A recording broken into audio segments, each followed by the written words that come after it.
who St. Peter is? Yeah. Have you heard about his story? No. Come here, I want to go over some things with you.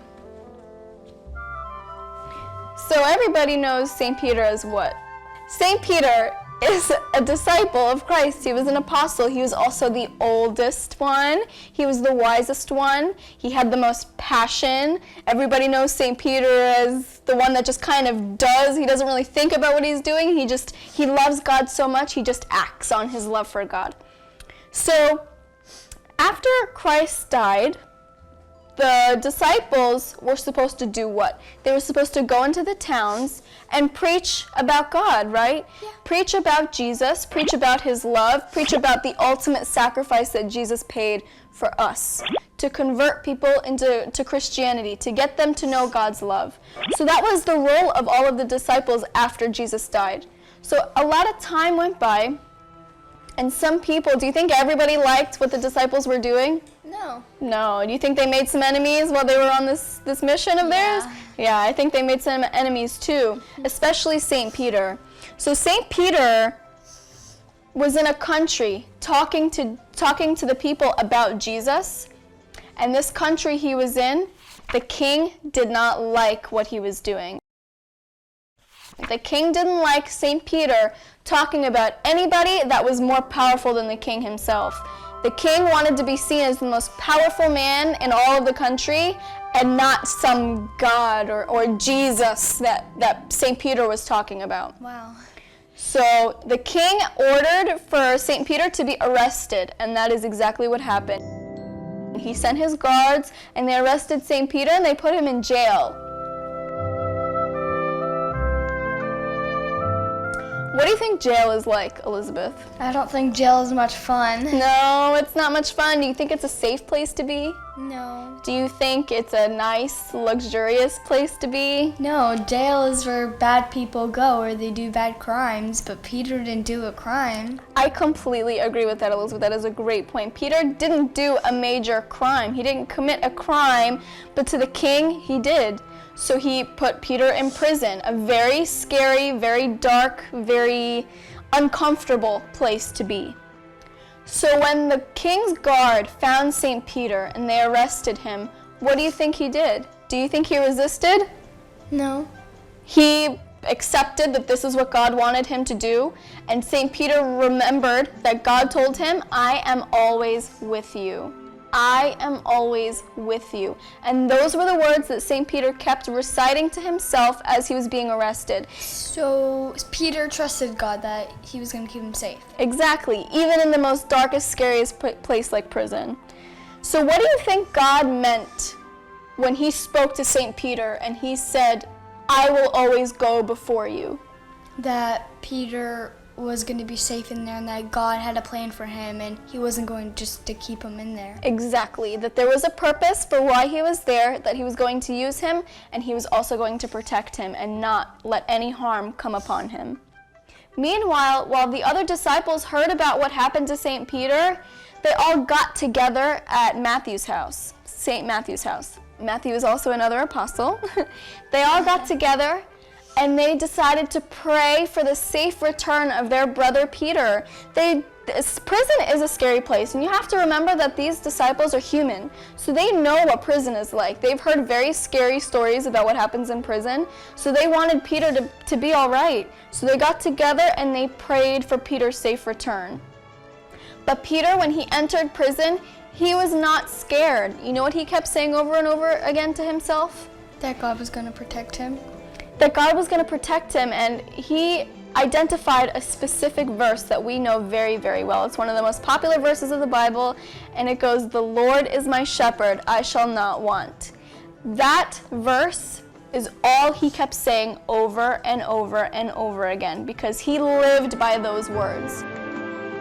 Everyone was praying with all of their hearts when all of a sudden there was a bright light to appear in St. Peter's cell. A bright light.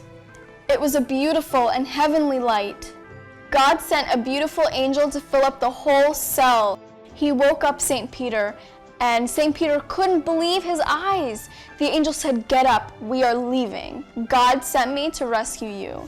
So St. Peter gets up without any questions asked, and the angel waves his hand, and the gate comes open. You know, in a cell, there's iron gates, and it's in a lock and key, and you need the key to get out. But the angel waved his arms, opened up the door because of the power of God. The chains that St. Peter was wrapped in fell right off of him. They melted right off of him when the angel appeared in his cell. Finally, the angel and St. Peter ran to the iron gate that was the entrance of the prison. And the angel fought all of the guards that were standing there protecting the gate, and St. Peter was able to run free into the city.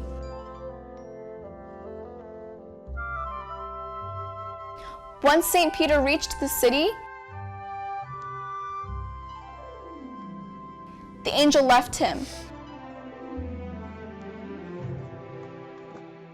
Where do you think St. Peter went after being out of prison? Where do you think the first place he went was? Probably to St. Matthew's house. Exactly. He went to St. Matthew's house, and he found all of the disciples that were praying for him.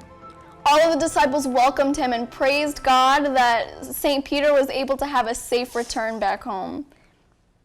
The power and authority of God is higher than the power and authority of man alone.